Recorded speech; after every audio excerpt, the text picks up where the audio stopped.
You're listening to Traumedy, the podcast that helps you take your pain and play with it. I'm Nancy Norton. I'm a comedian, former nurse, and a keynote speaker on the power of humor. I studied therapeutic humor. We are just a few days from the solstice. The light will be returning. And remember, the real light is inside you always. It's in there. Do you know that? It is. Sometimes I can't feel it either. And I'm doing a lot of meditation now with my higher power, and I'm using a mirror, trying to mix the light with my ego self. And I just want to say, it's not going well. It's just, I don't know, man. I've been kind of weepy today. I think feeling sentimental about all this time of year. But hey, have an amazing guest for you, sharing quite a life journey that has brought him to where he is now. And there's going to be some really interesting insights about prison culture and prison ingenuity. So stay tuned for that. And I am going to be doing some shows this weekend. I have 3 different shows at Comedy Works. If you're in the Denver area and you want to come out, Friday night I'll be opening for Josh Blue, who has told me he'll be on the podcast coming up. At this point, it'll be next year, and which is a couple weeks away. And I let's see, that's Friday night, Josh Blue. Saturday night, there's a nasty show. Uncle Nance does the nasty show on Saturday night. And then on Sunday, we do this holiday roast. It's very funny. Some of the comedians come back into town for the holidays, dress up in costumes. The Grinch will be there. We've got Black Santa. I'm going to be the non-binary gingerbread person. I think I'm going to be roasting the patriarchy for the most part. And I don't know, a bunch of characters. Elf and Jesus will make an appearance. Jesus in the John Novosad, if you know John, check out his episode. But yeah, he is hilarious. It's going to be a funny show. That's going to be a Sunday night at Comedy Works. Go on their website if you want to come to any of those shows. And message me. Hey, if you hear this, message me if you hear this before Friday. This uploads Tuesday, so you've got 3 days. If you hear this, message me. I've got special VIP codes if you want to come out and get some special tickets. Message me and I'll get them to you. All right, let's go. Let's do some comedy traumedy. Let's do some traumedy and comedy. Enjoy this episode and see ya on the other side. Welcome to Traumedy. My guest this week is a budding comedian on the Denver scene. Super good vibes. Welcome to the program, Craig Jordan, everybody. Yes. Thank you, Nancy. Thank you so much. Thanks for coming. Short notice. I really appreciate you coming in. It was so cool. I don't know if you've had a chance to listen to any Traumedy episodes, but I did with Renegade Health Boss. Oh, yeah, Heather, right? Yeah, Heather Gray. Yeah, Heather. Yeah, she's great. I actually rode with her to one of her shows. It was only like a few days. I was like a few days after y'all had recorded that. I stumbled upon her through your page. Yeah. That's amazing. Yeah. And you know what's interesting? I rode with her to a gig, and then we both have sort of sensitivities to certain smells. She was like, don't wear cologne. I was like, I have this like one aluminum free deodorant and it sucks. It doesn't even fucking work. You have to text Heather with your aromas. Yes. Well, because there's a lot of toxins on fake fragrances. Well, anyway, I was just at this store today, and I think everything I bought had essential oil in it. But I will say this. Kind of strong, and I thought, I wonder if I could ride in Heather's car now with this shampoo. I just got new shampoo at Nude Foods. Okay. Oh man, I'm oversharing, but okay. But thanks for Thanks for popping in. What's Nude Foods? Nude Foods is a very cool. It sounds so Boulder. Oh my God, that's so fucking Boulder. It is so fucking Boulder. Well, it's a zero waste grocery store. Okay. All right. Well, I mean, Everything. that tracks. No, it does. Everything's in a jar. I like it though. It's all in a jar. It's kind of Ozarky too, because everything comes in a jar. Oh, it's a ball mason jar. God damn it now. Hell yeah. Spit on it one time. You make it twist real good. Where are you raised? I was raised in Central Virginia. So I hide it well. I can turn it on and off. But yeah, you had to learn how to do that, huh? Yeah. Have you moved around a lot?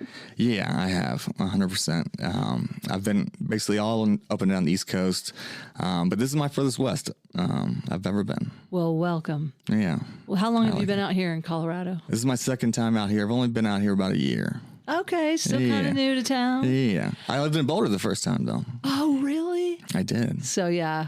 I know it is very Boulder. I spent way too much money on this shampoo, but I there's no bottle, so there's no plastic. It's all I don't know. Is it a burlap sack? Yeah. Comes in a burlap sack. Yeah. You gotta get home real quick. It'll leak at the bottom. It is like that.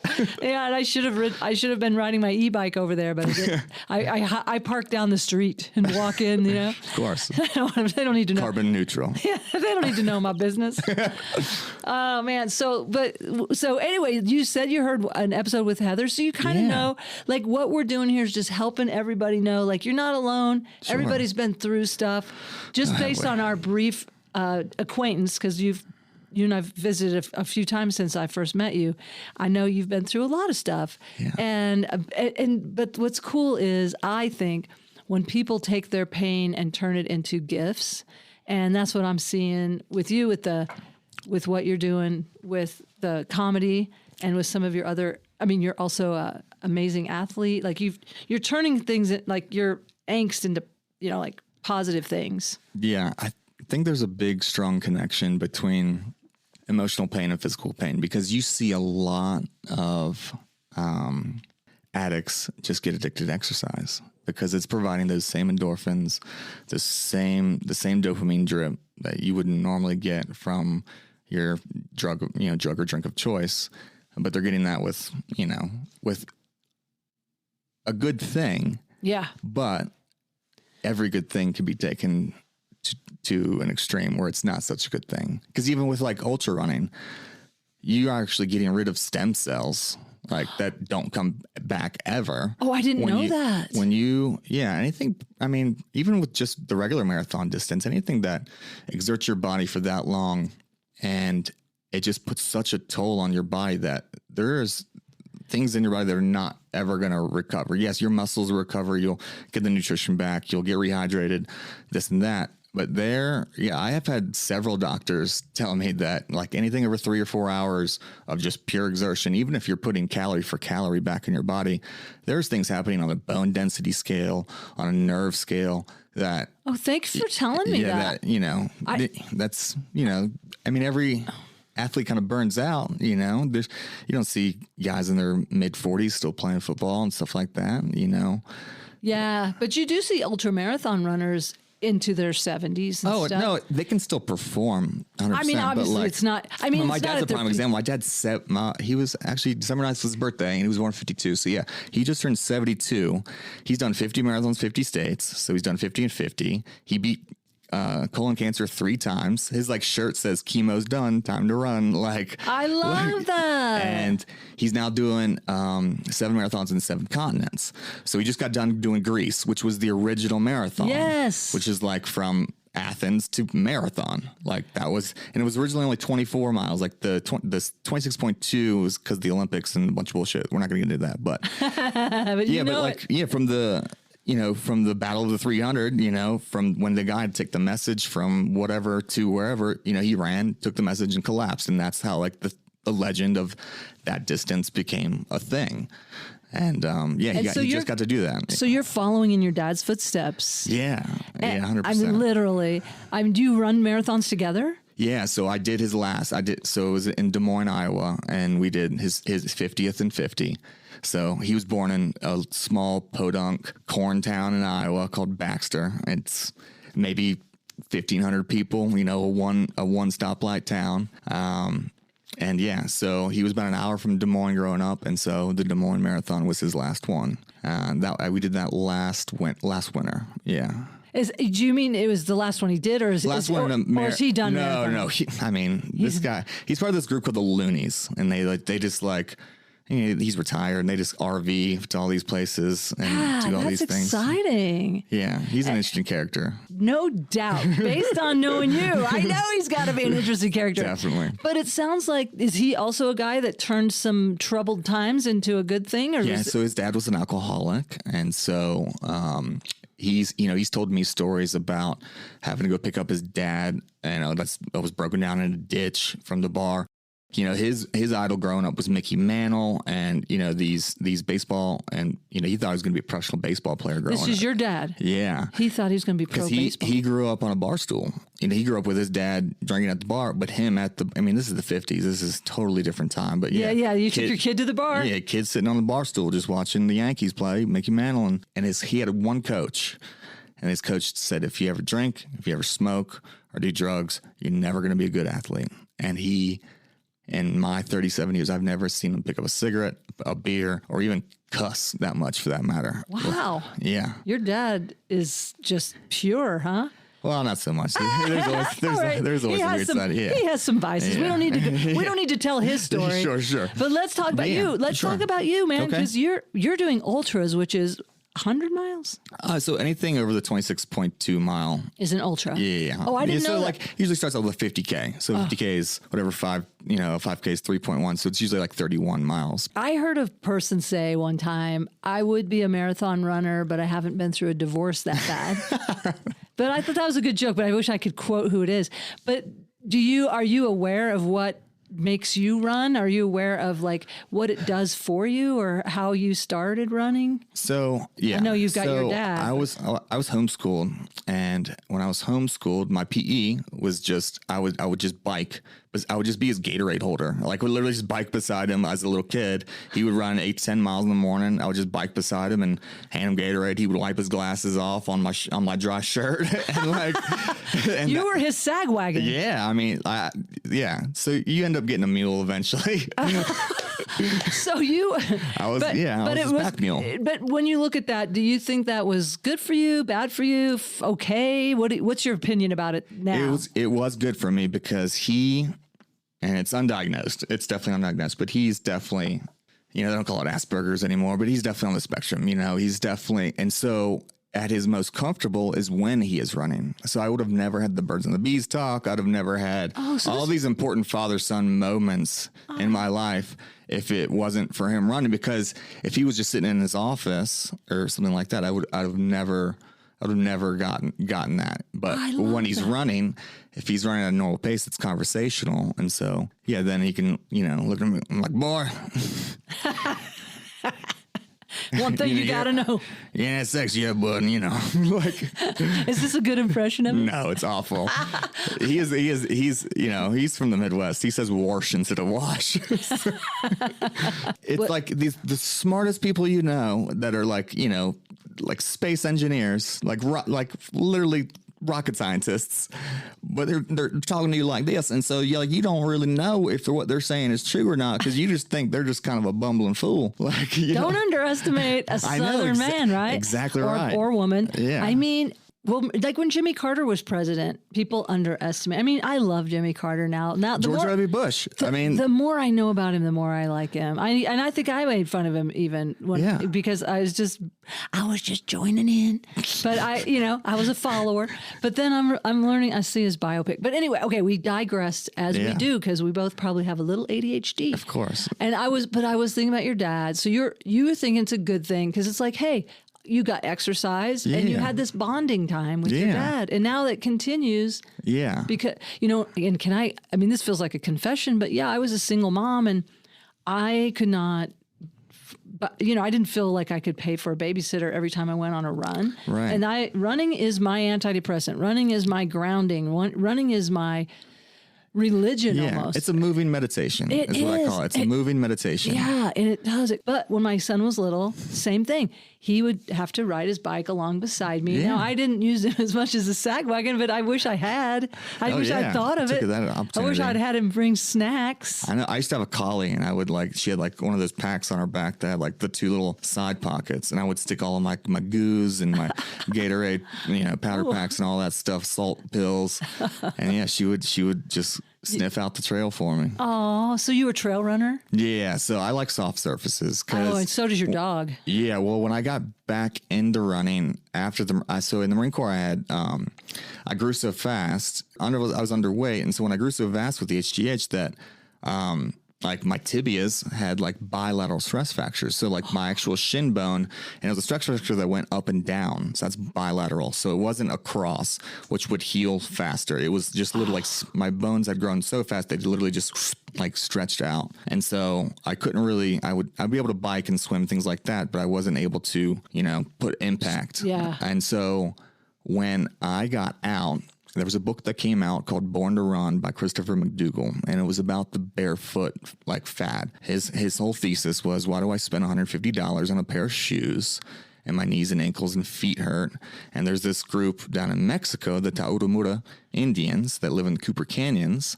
They run barefoot for hundreds of miles at a time and practice persistence hunting, which means you actually run a quadruped to death because a quadruped can't pant and run at the same time. Oh. And so you would chase it 5, 10 miles, 5, 10 miles, 15, 20 miles, 5, 10 miles until, it could be 150 miles that you're going. But eventually you're running this thing till it collapses. Oh, so that's how they would hunt. And that's an ancient practice. Yes, like through yeah. And it was actually because of this book and because of the introduction of Western civilization in this group. They were currency free and disease free, and like basically had a perfect happy society. And they kind of came in and kind of screwed all that up because you would have to get a ride on the back of a pickup truck through the cartel to even like learn how to like visit these people, to even learn about their ways. This guy did it. He wrote for the New York Times, I think. Yeah, this is a famous book. Yeah, Born to Run. Yeah, so this is also when the Vibram Five Fingers came out. Remember the toe shoes? You don't see them as much anymore. No, I haven't seen those in a while. Like they've discovered that look like sock. Yeah, the you put your individual toes in them, and but I was like in my hippie phase and undergraduate, and so after the Marine Corps. Yeah, so I used GI Bill and went to Liberty University for an undergraduate communications degree. Oh, fantastic! Is that in Virginia? Yeah, it's some of your listeners might know this, but it is the school that's by Jerry Falwell. And if you know Jerry Falwell, he in the 90s was the claimant that one of the Teletubbies was gay. Oh my gosh, and you went there? I went there. Wow. And the only reason I went there was, one, it was free with the GI Bill. I probably could have went to a state school like UVA, Virginia Tech, things like that. But my dad was a professor there too, Oh, was he because you're homeschooled, where you grew up in a very religious environment? So he was when I was growing up, he was a pastor, and then when he resigned from the church, he went back to school, got his PhD, and then started teaching theology there. Wow. And so you subscribed to that religion part of it at that time? No, Your preacher's son. Yeah. Really never. Like almost every Sunday, I remember asking my mom if God was real. Like, honestly, like, so I remember as a kid, it's so embarrassing now, but I remember like faking speaking in tongues. Oh, you should also listen to Janae Suplee's episode, because she was talking about faking being saved. Like, oh yeah, yes. 100%. Because I was at summer camp and I wanted the girl next to me to like me. So I was like, of course I got Jesus up in my heart. Like, come on now, can we go make out behind the? Let's go talk in tongues behind the barn. Yeah, to each other up close and personal. Absolutely. You want my hat? Who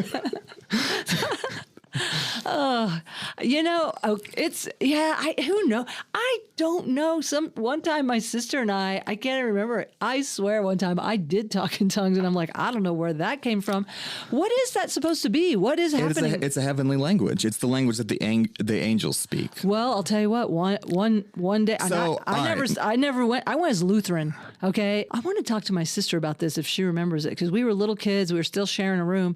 I think we were in elementary school. Like maybe I was in 4th or 5th grade and she would have been in 3rd grade or something. And just like this, I can't explain it. It was weird. Okay. So as I've gotten older, obviously I was faking it as a kid to just get attention.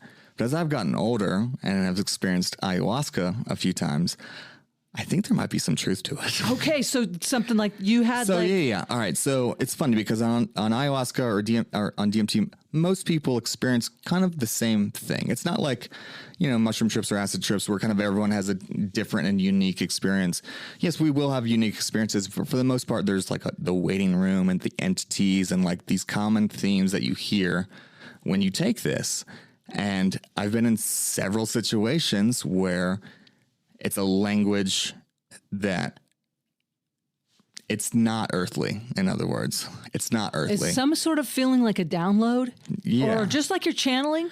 Yeah. It's something from a side that we can't access without accessing the spirit molecule or whatever you want to call it.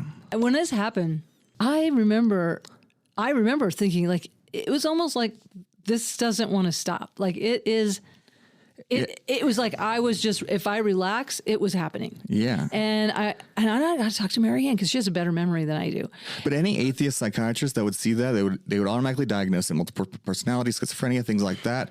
When really you're receiving the energy, it's not that simply explained. Yeah, I know because it's not. I don't think it happened. Because it didn't originate from you, correct? No, it didn't feel like. I don't know. I just remember feeling like. What if you don't know that it couldn't have? Right. Know? Well, that's a good point. And it didn't happen again. Like it didn't happen another time. And it was like. But there was a message that needed to be sent from somewhere, and you were like literally the tunnel, like the passageway to that message, right? I mean, that's. I wonder. But the thing I was curious about when it happens during your ceremony with ayahuasca or DMT, I've never experienced, but I've heard that's powerful.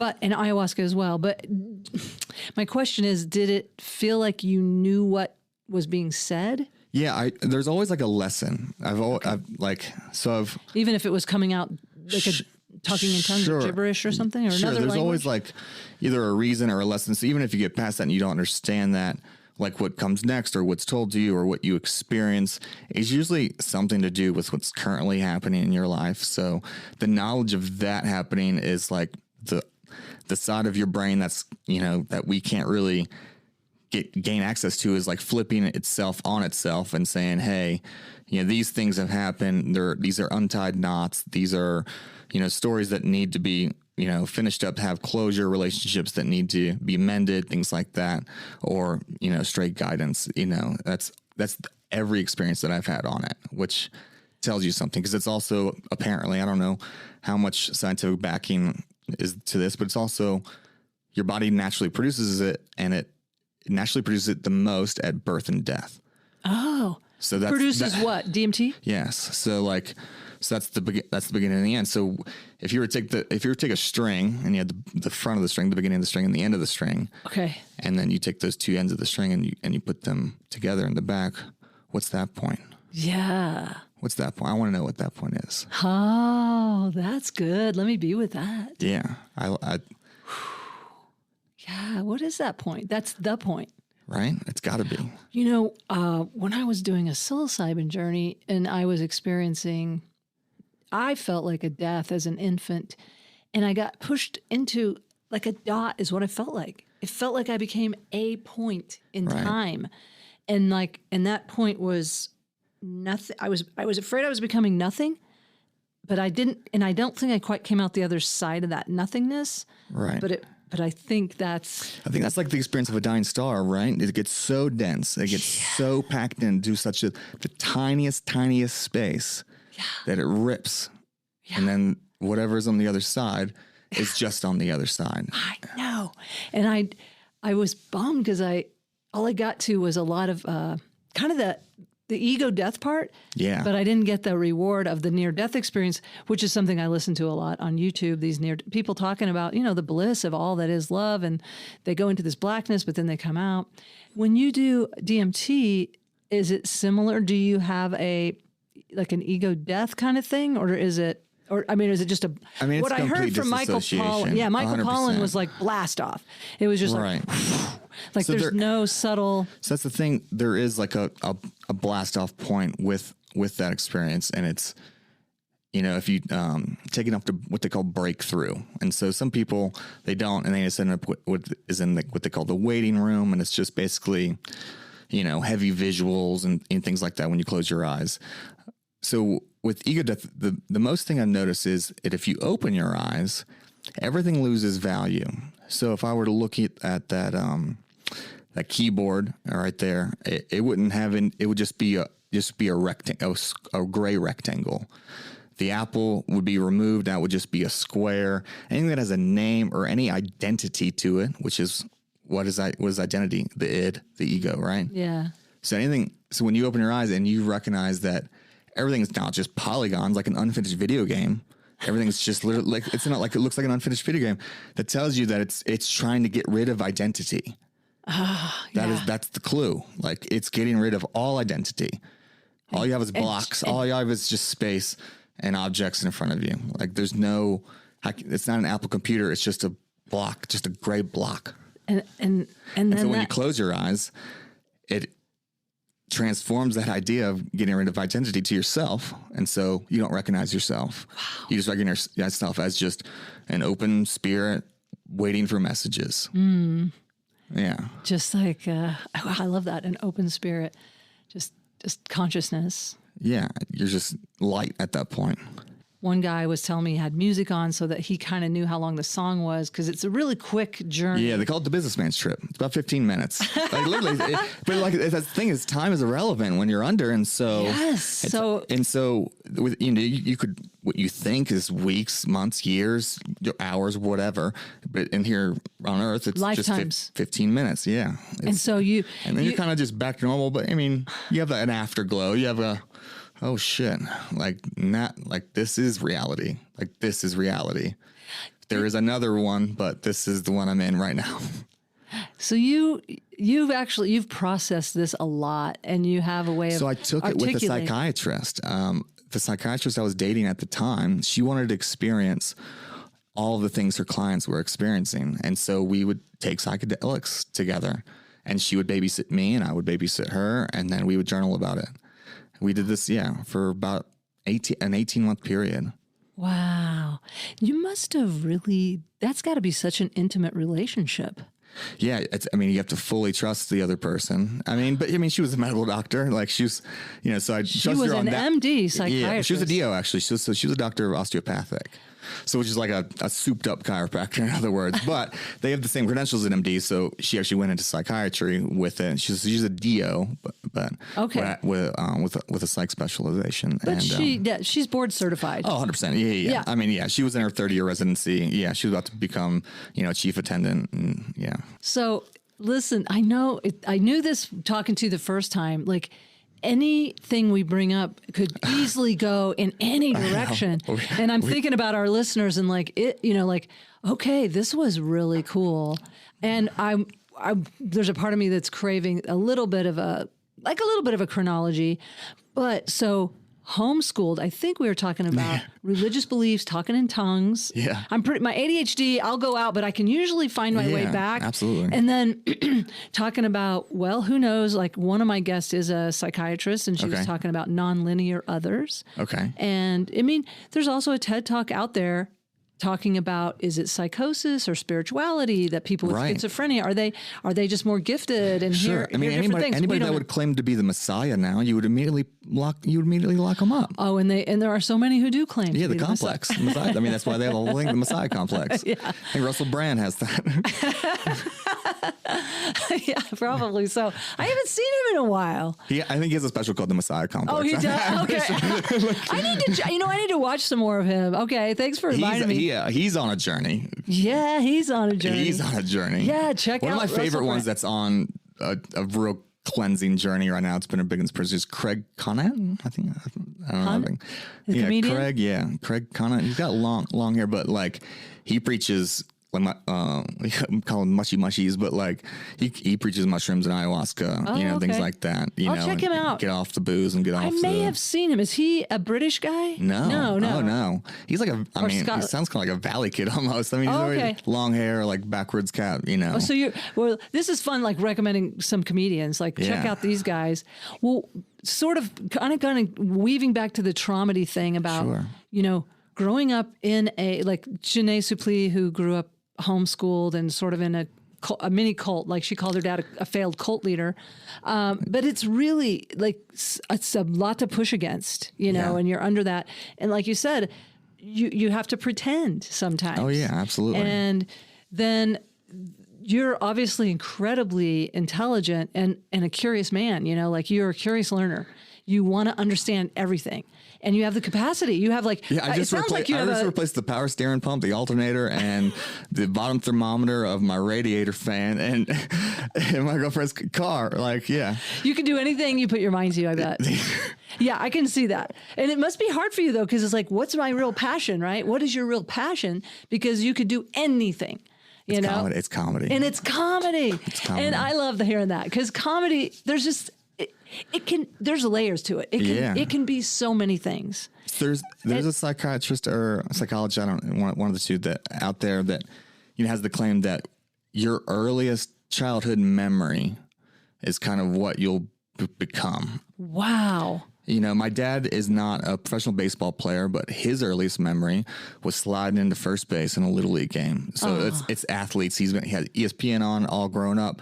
It like kind of defined him. My earliest memory is my mom putting Mystery Science Theater 3000 on Comedy Central for me. Yeah, that was such a fun show. Yeah, so like Maria Bamford and Mitch Hedberg and all these early to mid 90s comics that I literally were recorded on VHS tapes in between episodes of Star Trek Next Generation.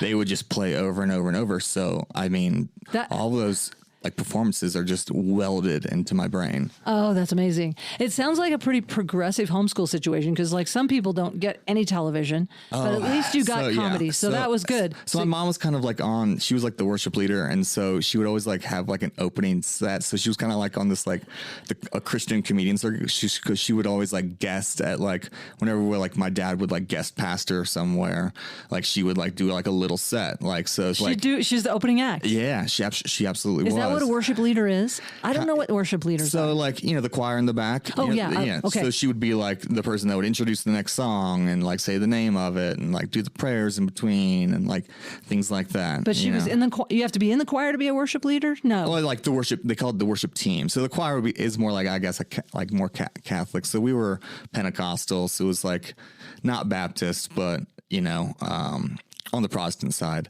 And so there was like a worship team. So it was like 4 or 5 singers, a bass player, drum, guitar, and and they would like the overhead lamp, like projectors, like the overhead, with the little Sharpie and like the hymns, like she would slide those over. And okay, so she's control, all the worship songs that were in between the sermons. Yeah. So worship leader has to do with worship songs. Thank you. Yeah, that's where I was trying. Yeah. No, it's okay. Like I said, Lutheran, pretty boring. And when we were, we had a hymn book, but we always went off book because like we had people dancing in the hallways. That sounds a lot more fun than the Lutheran church, I gotta say. Yeah, you know what the most fun is black churches. They are the most fun because I don't care even if you are a believer. You just have a good time. Like you just have a plain on good time. 100%. I have some gospel music I listen to, black gospel. Yeah, when I need a little like just a little picking you up. Yep, that's it. Hallelujah.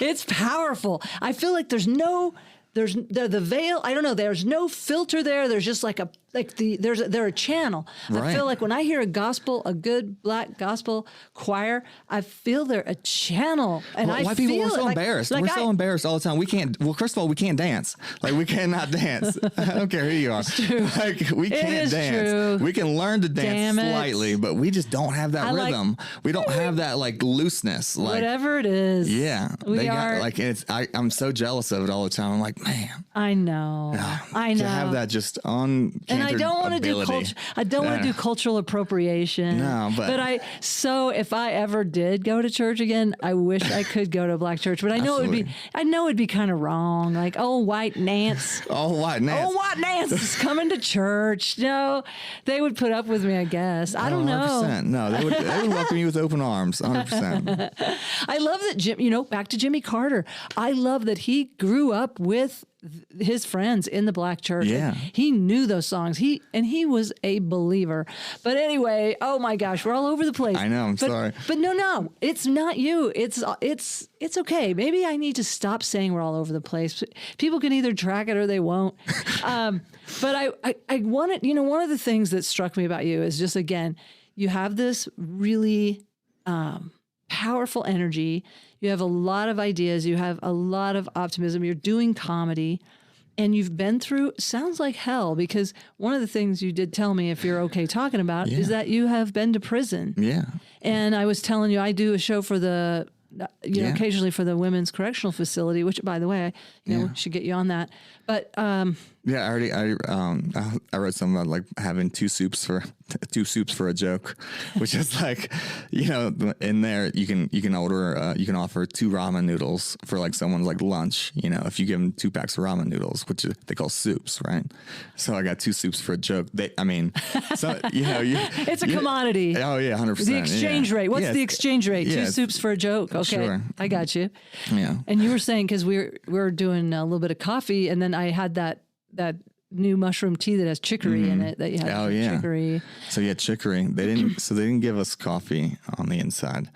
Caffeine was ordered. You could order it off the commissary menu, but it would just be chicory root. Yeah. Yeah, because there would be guys that would go and that were like helping out, and they would like steal the chicory root and like bring it back and like try to sell it. Everything's a commodity. Everything's gambled on too. Every single thing. Oh, what do you mean? I mean, pick up basketball games. If that guy's gonna trip going to the bathroom, I mean, like even like the smallest things, every single thing. Like, so that kind of keeps things interesting. Do you think it? Sure, gives or you it gets you in a lot of trouble too. Oh, you're not supposed to do that. Well, I mean, yeah, it is legal, but as far as like the in-house rules, but yeah, if you are a gambler and you gamble your whole bag of food away and then try to like borrow more from this guy to like pay for tickets, so like these parlays. Tickets like like DraftKings or whatever, like you can bet on basically how many runs a baseball season's 100 and some games. I mean, how many runs this team wins by, and like where they're going to be up by certain innings. I mean, like it's broken down because you can just get on the phone and get your girlfriend to be like give me the Vegas book odds for all the games that are on all the TVs on all the bunks. Oh wow. Yeah. So that's a whole culture in there, is it? Yeah. How long were you in prison? So I was incarcerated for 3 years. So I did about 1,000 days in a state penitentiary. And you don't have to say how you ended up there, but I remember you telling me the story, and I remember feeling that it was completely unfair. So so I had a home intruder, and I pulled a weapon on him, and there's a minimum due in Virginia for any weapon charge, and that is 3 years. But what happened was I left my property lines, so I chased him down. Once I leave the property lines, I'm on public property with a weapon chasing the guy.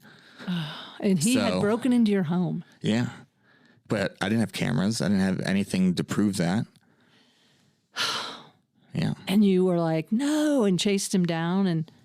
Yeah, so I got caught on the corner. I was beating him up pretty bad.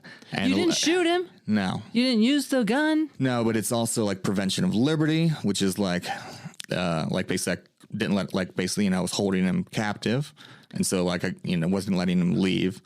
And then by the time the cops showed up, you wanted the cops. You were holding him for the cops. Yeah, but it's just then his word against my word, like bigger lawyer versus smaller lawyer. All this. I hate anything with a gun, anything with a weapon has a minimum charge, unless it's just a brandishing. If it was like unloaded and this and that and the other, then it's it gets like put down to a brandishing, and then it's kind of like I would have done maybe 30 days max, whatever. But I got the state minimum. I think you should have got rewarded for not discharging it. into his body. Sure. Yeah, but then that's... I would like to give you points. Well, I personally am giving you points. Thanks. No, seriously, you could have taken a life. Yeah. Like, when you're triggered, your frontal lobe, like, I don't know. I mean, I know was this after the Marine Corps? Yeah, so this is in 2018. So you had the training. Sure, yeah, I mean, yeah, I caught him. Well, I'm just... And he didn't look good after it. I'm just saying, though, you had the training to use that weapon, Well, but you I did knew not. knew where it was and knew how it operated, so... But you didn't... But you still... No, because I just wanted to scare him. I honestly didn't want to hurt the man. You just wanted to detain him until the police came. But then something came over me when someone does that and invades your privacy like that to such an extreme. Such a violation. Something came over me and I chased him, and that's when. But that's fight flight. That is like, no, you've got. This guy could come back tomorrow. Could come back tomorrow. Yeah, so you that's got why I to want to stop. stop it, because like if I just like stop at the end of my driveway and he leaves. He could be back tomorrow. Yeah. Or later tonight. Then I'm just like, I don't know what would have happened, because that's not what happened. And then so I go in there, I had just finished my master's. So I go in there as a white guy who has made nothing more than a speeding ticket when he was like 17. Like it was a complete culture shock, because also I didn't know how segregated it would be when I got in there. I was like immediately trying to be friends with everybody, and that's not how that works. You have to be friends with your own kind. Yeah, because you got to have a gang, or what? You have to have protection, or? Well, I mean, we're fast forwarding a little bit, but I ended up becoming the tattoo guy in there. Like I learned how to tattoo. I learned, I was already a graphic artist and things like that, so I'd already had the drawing elements, things like that, and when a couple guys started getting me to do like portraits of like their girlfriends, they would bring like pictures and I would do portraits, and then they would send them to their girlfriends, because I wasn't getting a lot of money in. And so I'd have to like make money. So I had to have a hustle. And so my initial hustle was making birthday cards. I would draw Superman, Batman, things like that for these guys that wanted to send their kids birthday cards and Christmas cards and things like that. And then that kind of evolved into portraits. And then once one of the guys who was going to do a long, long time noticed he had like a stick and poke, like, which is just, dot work. In other words, like it was just a sharpened staple from like a missionary, like Our Daily Bread kind of like book. And I want a pamphlet. Yeah, exactly right. So we would take the staple out, and then we would find like a rough, like edge corner of the cell and sharpen that. And then we would get a guy to pop a socket, which means he would take the light switch off the panel of the wall and take the positive wires and create a spark and set like some toilet paper on fire. So now we have flame, and then we would like basically blacken like butter or any type of grease, like hair grease, things like that, and like a cylinder, and that would create soot. And so we would take that soot and we mix it with eye contact solution, and that would make black ink. This is ingenious. I mean, this information's been passed down. I mean, look, if you look, if this is the lore. This is a podcast, you can't see me, but if you look at me, I'm tattooed from the neck down. 90% of what you see on me is not from the streets, is not from out here. From a sharpened staple. Yeah, I mean, yeah. Wow. From the when you eventually get to a place where you can get like a beard trimmer and you have a motor, you'd sharpen like a stretched out pen spring, like a clicky pen spring. So you'd get someone to steal one of those from a correctional officer, and you take the spring out and you would ignite 2 batteries, and those 2 batteries would create on top of a razor blade a red hot, and you would stretch out the spring. And then that would go into like a broken Bic pen you would take the ballpoint out of, and that is now a tattoo gun. Like, so now you have... It's hooked up to a shaver? Yeah. It's got a like that little vibration in it? Yeah. Well, it's a motor. It's a spinning motor inside there. It's like a little silver motor. And so you can just take the wires off, hook up 2 batteries to it, and that thing spins. And so when that spins, you put the needle on the spinner, and it goes in and out of the Bic pen tube, and now you have a working tattoo gun. That's amazing. Yeah, it is. That is a wild thing, but that also gave me the ability to avoid joining a gang because I had to be unaffiliated because I had to put gang sign. Like I still have some of those stencils in my house, like the Aryan Brotherhood stuff, the Crip stuff, the Bloods, like all of this stuff that I actually had to put on people. I kept it like that, they came across as just like drawings I was going home with. But like a lot of this stuff, if you saw it on a person, you'd be like, oh. Wow. So you being the artist, that was like, yeah, since I had to do everyone, I couldn't have a bias. I wasn't allowed to have a bias. And then that, I had a mentor, like I had I was like an apprentice, for the longest time, until like that guy left pods. He got hit by COVID. COVID's a whole nother story because I was locked up during COVID.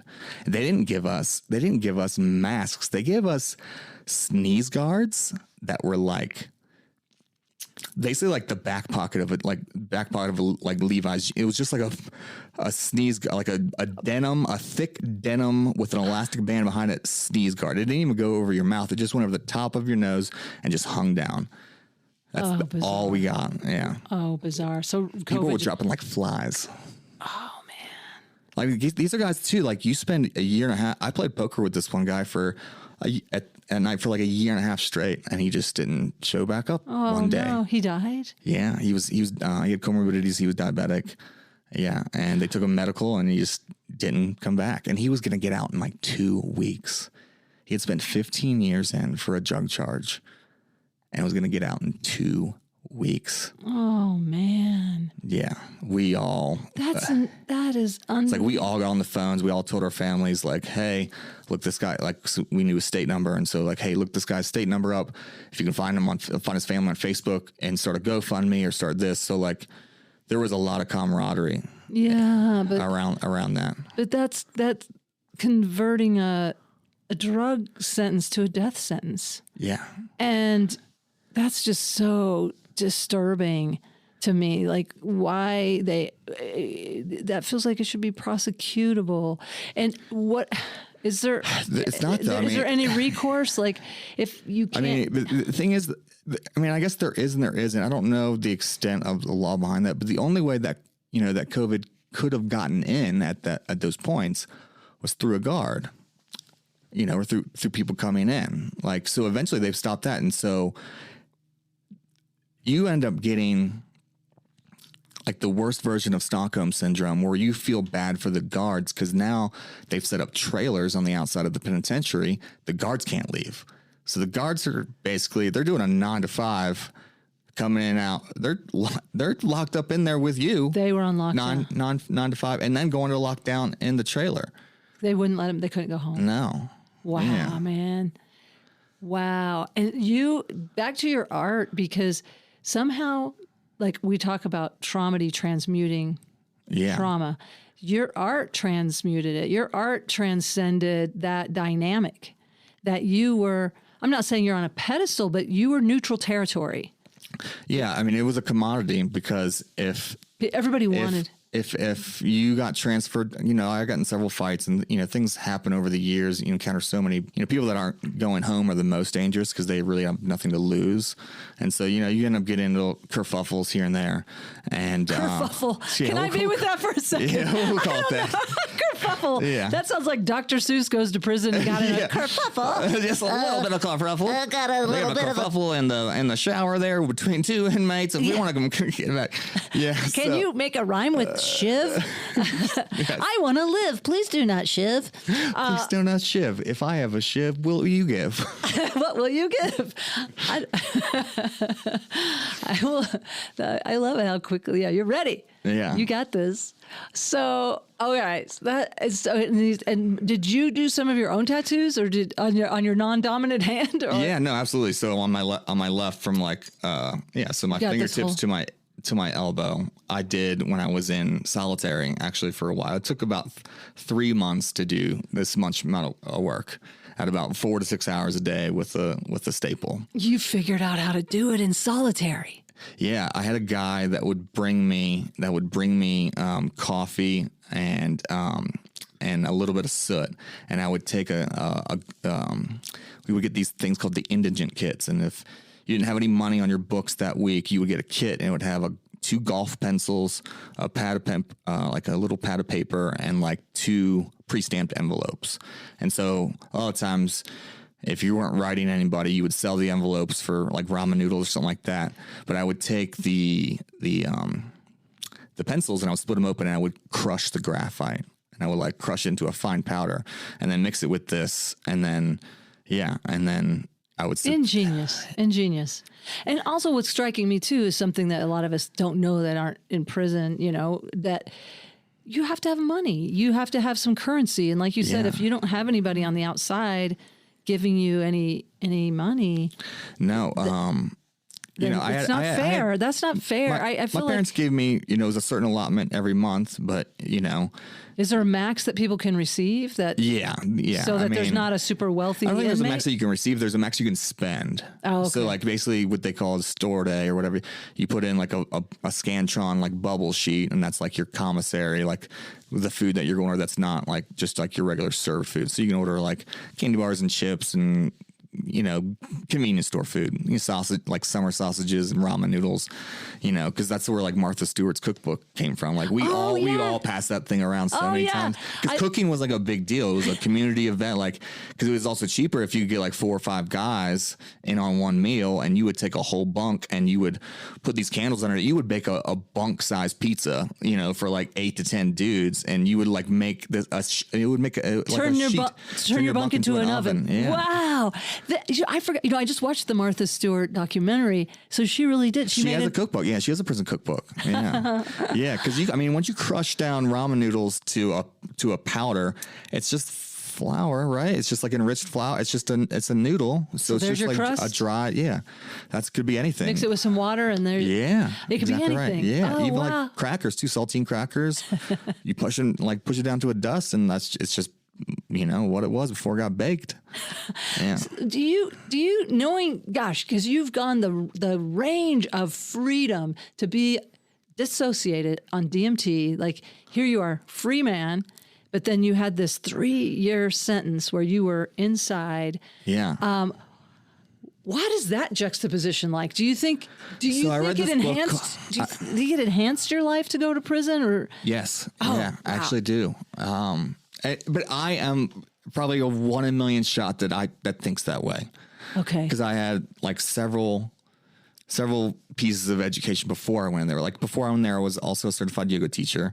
And so I took a 500-hour yoga teaching certification, you know, class before that. So actually in prison, I actually got the opportunity to bring a yoga class to other prisoners. We met like every Wednesday night and things like that.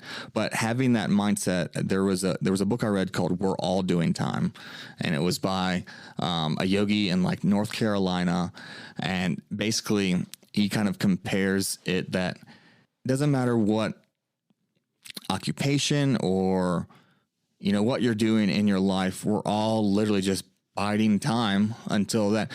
So just because you're in this location at this point in your life doesn't make it the most awful thing. There could be something that you could learn from it. And like, I really took that to heart. I was like, I got to bring something out of that, you know? So, you know, whether that's, you know, keeping up with your physical self. Cause I wasn't the most healthy going in.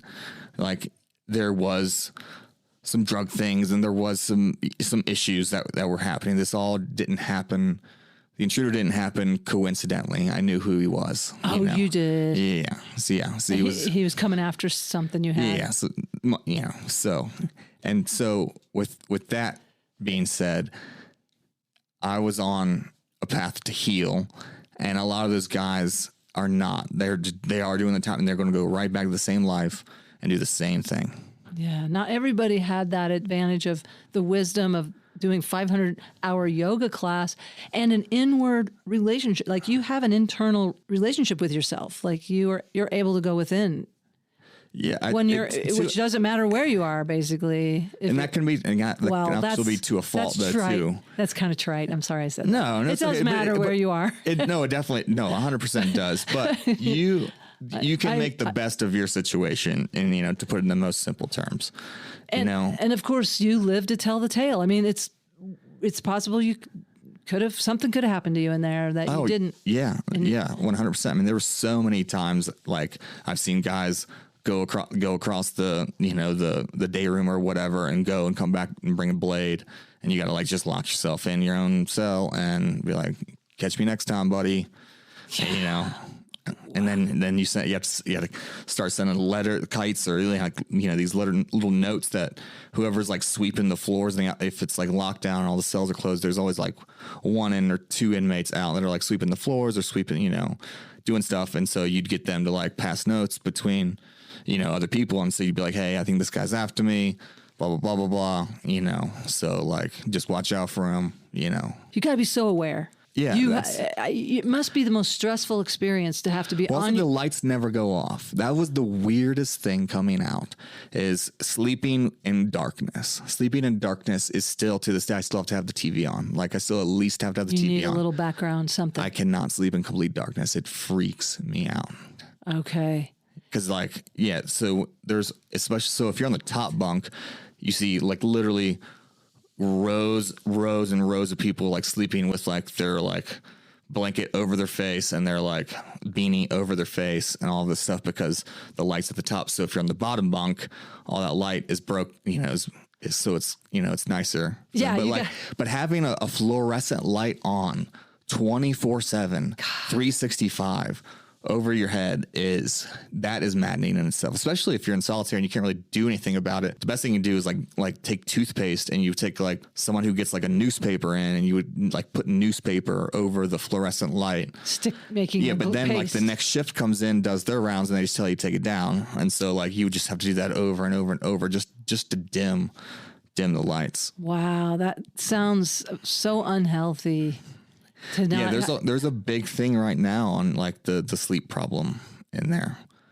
Wow. And is that, do they? Then you're also so packed in sardines that you have guys going up and down all night, bathroom, like go on, especially if you're cellmates and insomnia, like it's like sleep torture. Yeah. I mean, it gets, yeah. Ooh. So that's why, a lot of people just, they purposely get on like Remron or like some like heavy mood stabilizer. Even if they don't have any signs of mental illness, they will go and claim depression or claim this or that just to sleep the time away. Just to get something. Yeah. Oh, that makes sense. Sleep the time away. Yeah. I could see myself with that kind of plan. Like just see if you could pass the time. Yeah. A little faster. But it's like the military, you have to, there's roll call. So you have to like get up, you have to stand on the line in front of your cell or your bunk, like, several times throughout the day, because they have to do a head count. They don't actually see who's in there. They just count bodies, which is interesting. Cause like you'd have guys that would like switch cells like for the night, but they're just counting. They can see if there's a body. Yeah. Wow. Yeah. I remember that in one of those movies, Escape from Alcatraz or something, where they had a fake head in there. Mm-hmm. So after you got out, and I know there's a lot we could cover there, but there's a part of me wants to, like, what are the things now that you will never like take for granted again? Like, I don't know, cup of coffee, or is there anything that's like henceforth you will always be grateful for? A soft bed. Like the amount of metal I've had, like just straight metal, because either the mattress in there is beyond like you don't want to touch it with a 10-foot pole, and so when you pull it off, it's just a metal sheet that's just bolted into cinder blocks. So that, or if you do get a decent one, then you're gonna have to like try to like buy other blankets or try to buy a set. So we would have guys that like their whole side hustle was sewing extra mattresses into they would like split one open in the side, shove like the stuffing from another one in there, and then sew it back, because that was like a part of like the check, is like whenever they do like a shakedown or something like that, they would check the thickness of your mattress. Oh, dang. Yeah. And so, yeah, we just got like a Tempur-Pedic, a king size Tempur-Pedic. You and your partner? Like a few weeks ago. And I'm like, oh my God. Life is good, right? Yeah, that is like, life is good. You spend a third of your life sleeping. Like, yes. Yeah. Whatever keeps you off the ground, spend the most money on. Tires, shoes, and mattresses. That should be your book. Yeah. Tires, shoes, and mattresses. And also how to smoke weed with a Nazi in jail. and other euphemisms from America's penal system. Oh, man. I bet there's got to be at least 3 books in you. I know it. Well, so how we may have to wrap it up because I know it's been an hour. Isn't it crazy? Holy cow! I know, right? That goes by so fast. It did go fast. It does. Holy cow! But I literally thought we were like 25, 30 minutes. Time blindness is a real thing. It is, but I want to make sure. Like, I loved the deep dive into some of these aspects of prison life that we would not know about. And also just the idea that, listen, one of my most upvoted comments on Reddit like the other day, it was like 300 and some. It was about some guy asked, do cellmates get beat, like do someone's beat up their cellmate in prison? And I literally answered, I was like, yes, like he touched my food, like you come across this, you're getting hands. Like these are the unspoken rules that you have to abide by. Yeah, and it is fascinating because... And so you have to learn the hard way in there. Do you? Yeah. Yeah. He touched my food. Yeah, so he's got because then if you don't at least attempt to beat him up, then you look like the bad guy. And so all of your buddies now are targeting you. So it's in order to protect your own self. It's not even about the food. It's about your honor and like your word and your respect. You have to show... That's the currency in that. There's no currency. So when you get rid of currency, shit goes crazy. Wow, that's interesting because one of my fantasies lately is that this whole system crashes from the World Bank on down because I want to see the billionaires lose everything. I would like to see them lose everything because everything they have is pretty much on paper. I would just like to see that whole system... But then I am not a long game chess player. I'm just looking at the short, like I'm taking that queen. I don't care if I get checkmated. I want that queen. So I'm not thinking it through that. I mean, I know there'd be chaos. But there's a part of me that just wants to go live in a cottage down by a creek and just leave me alone. Let me enjoy nature. It's feed the squirrels. Yeah. All right. Simple life in a fantasy, but then wait, if the quinoa runs out and I have to eat that squirrel and I'll feel bad. No, life finds a way. Life finds a way. How are you? So, okay. That was the one thing that is you'll never take for granted is a soft bed. No. A bed of your choosing. Yes. That's the best thing in the world. Is there anything you want to share about the kind of comedy that you like to do? Some of it's impressions. I do a David Attenborough and a Winnie the Pooh. Oh, bother. Oh, Christopher Robin. I would like a smackerel of honey. Wow. This is Winnie the Pooh if he was in The Walking Dead. Oh, bother. Christopher Robin. I don't believe this is the 100 Acre Woods anymore. I just think I saw Piglet eat a baby. Wow. I've never heard anyone do Winnie the Pooh. And that's really a good impression. Thank you. You have quite an ear there. Or my David Attenborough. 1 out of every 2 polar bear cubs will not survive this long, harsh winter. Dude, do you do voiceover? No, I don't. But I've always been interested because I do the Patrick Warburton too, like Cusco poison. The poison for Cusco. The poison that will kill Cusco. Yeah, that's right, Elaine. I have a Jesus fish. Yeah, so that's some of it, but like other. God, that's amazing. I love when comedians have an actual skill. Like you have to have a really keen ear. My son also does really amazing impressions. I keep telling him, get into voiceover, man. He does all these different accents. As far as I can tell, they're really, really good. Why am I doing that to you? Like, I don't know. Don't you want to make money in voiceover? No, have fun with comedy and the vehicle. That's cool when you can do an innocent character like that as The Walking Dead. You can get out a lot of information right there. I think so. Yeah. So I think that's that thing you were talking about earlier when you take the string. Yeah. Is that string theory? Anyway. It could be. You know how, I've tried to understand string theory about it folding back on itself, and Nance can't handle this. I'll just watch Interstellar and say that looks cool. Oh, I love that there's this whimsy about it, because you have all this kind of heavy experiences, and then you're doing this really amazing. Yeah, because I have a whole bit about me looking like your uncle that just got out of prison. Because I do. I have like a goatee and like long stringy hair, and and that's covered in black and white tattoos, which obviously were not made on the outside. So yeah, I have a whole thing about that, and like yelling at someone like I'm just trying to prove my life, and like.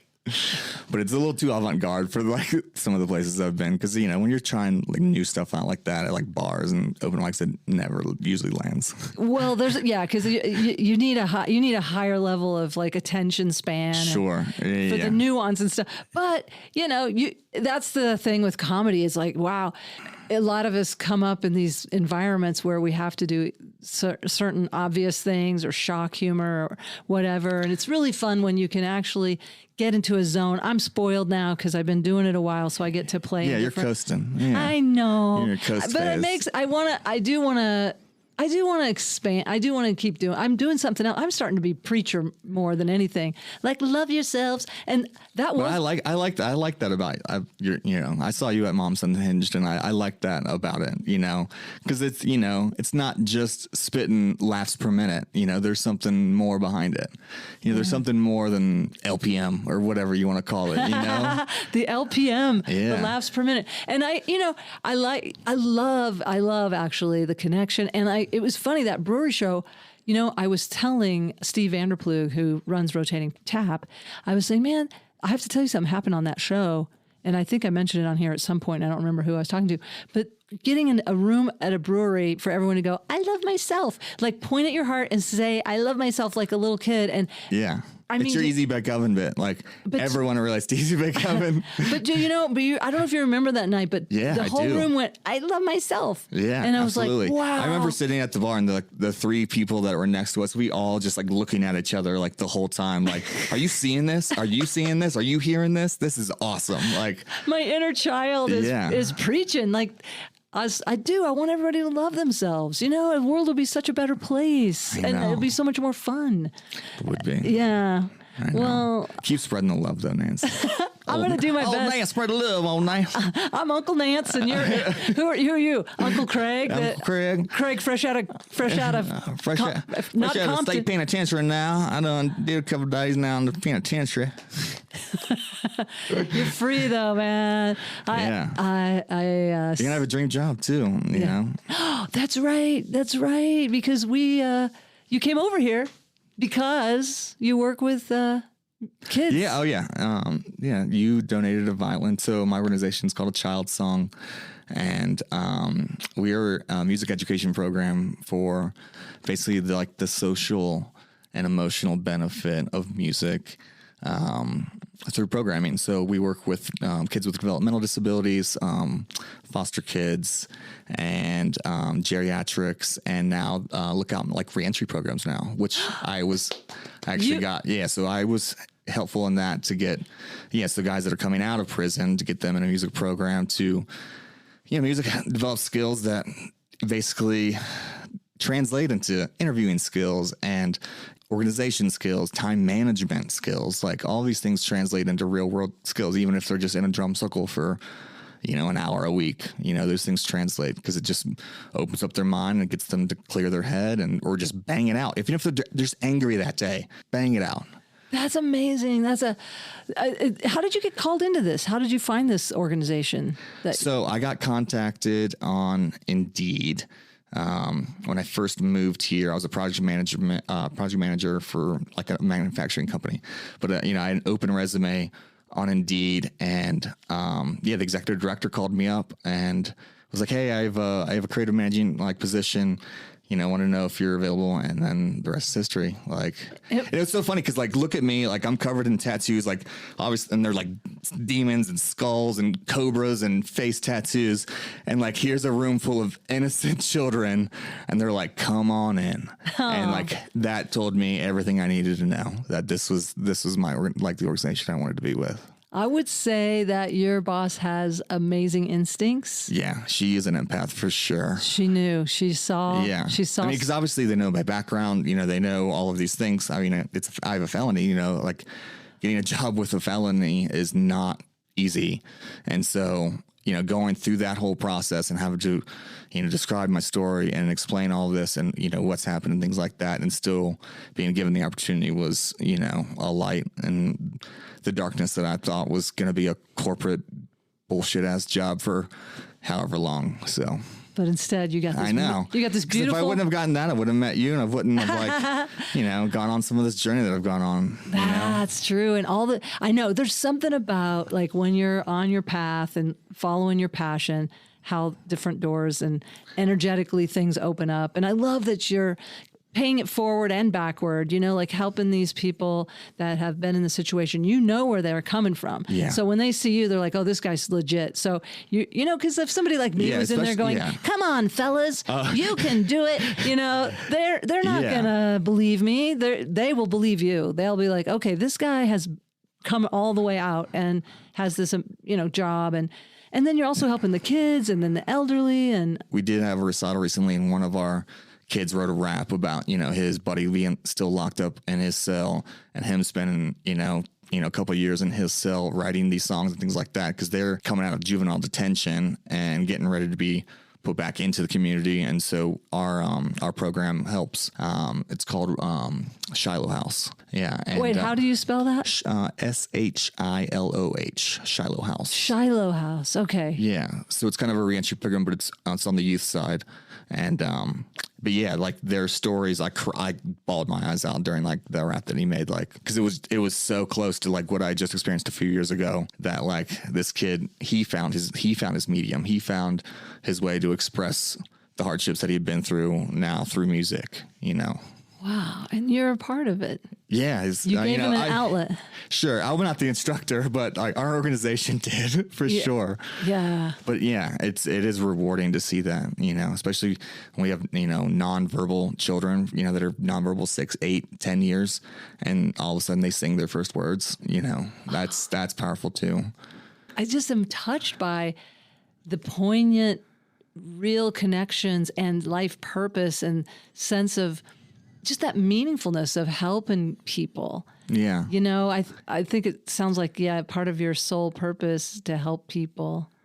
At least that's what you're doing. Yeah, I'm trying. And thank you I want to just thank you for giving me a place to give the violin, because I've had it. Yes. It took me however many.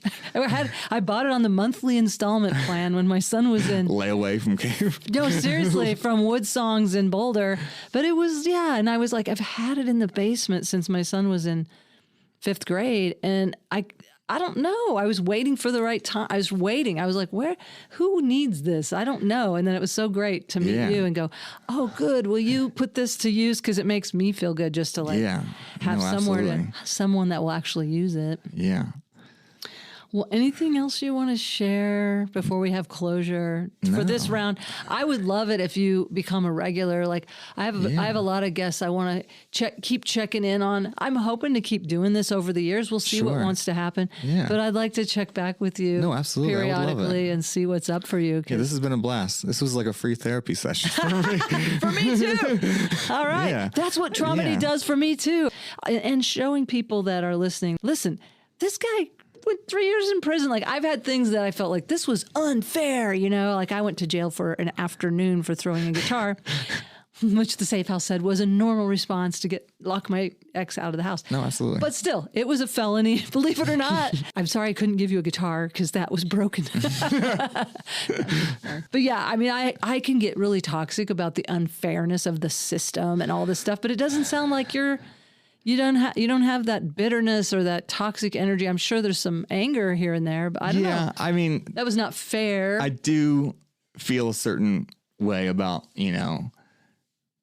cops, I guess, and not in general, because a lot of the individuals, it's just their job. Like, they're not trying to be dicks. And they're saddled with the law. Yeah. Like that's the thing. They're like, it's their HR. Like, they just have to do it because that's the law. The rule. It's and the law. I know. And my son is going into law enforcement. Okay. I know. That's all right though. No, like he really wants to help serve his community. Yeah. And he had So those are the people we do need, and like, I know. those with good hearts. It's not the guys that are like, like spit and dip with their lifted trucks and they're, beating their wives in the back. Like those are not the guys that we need. Dude, I know. We need the soft-hearted. Like I know, and he's he was always known as a peacemaker, on his report card in elementary school and stuff.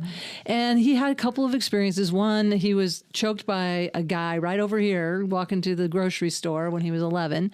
And it was just some man, he said he must have been either mentally ill or coming off some weird drugs. But anyway, a police officer, he called, he had a phone and he called 911. I was at a gig in Fort Collins. But anyway, he had a babysitter. Okay. It's too late to call Child Protective Services. But the point is, like, he felt protected by that person. And then... And then, then when George Floyd was murdered by the police, he's like, Mom, I have to go in and make a difference. I can't breathe tattooed on my leg, which were his last words. Yeah, and Mama. Yeah. Mama. He called his mama. Yeah. I mean, that's when, when they say the Japanese kamikaze pilots, that's what they were saying. Yeah. Mommy, when they're going down. I mean, that's primal. Like, Mommy, 100%. help me. So, like, I can't breathe. Oh, I know. But point is, I know, law enforcement, it makes sense. Listen, I felt the same way. Like, I think they saw what really was going on with this abusive ex I had, but the law is the law. I threw the guitar. That's the felony. Yeah. I confessed to it. Sure. She denied everything she did. So, yeah. And just like your guy denied it, it's just your word against theirs. And it's like, yeah. But again, you know what? Same with you, though, even though I was in Boulder County Jail for a day. But I'm just saying, going through the system, the little bit that I did, 2 years of probation and all this stuff, I wouldn't trade it. And it cost me a ton of money, too. Here you had your master's, you couldn't work. Yeah. You lost out on a bunch of income. Yeah. But look, you wouldn't have all these cool tattoos. I know. And the street cred. You got a lot of street cred, dude. That goes a long way. That goes longer than you think. I believe you. I would feel very secure if I was walking along beside you. I'd be like, people are not going to be messing with us today. No, they don't. They won't. They'll cross the other side. We're like, no, that guy looks like a bad news.